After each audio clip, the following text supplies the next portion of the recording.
Matewan is a movie that I've been trying to watch. It's directed and written by John Sayles. I didn't really like his Lone Star movie, but this one's a lot better, I'd say.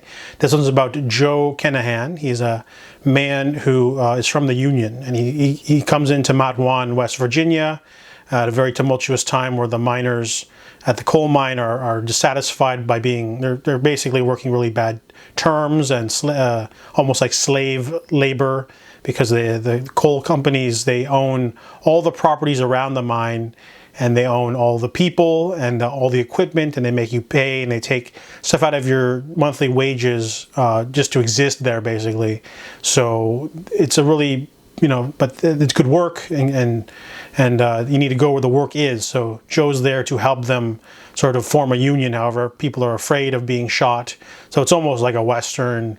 And there's a lot of corruption, and the coal miners send a couple of nasty types to show up and intimidate people. So Chris Cooper plays Joe, and he meets a really nice single mother who's got a son preacher, and that's kind of like the main sort of. I mean, there's lots of different dynamic relationships between the story, but the one between Joe and this preacher's son is the biggest one.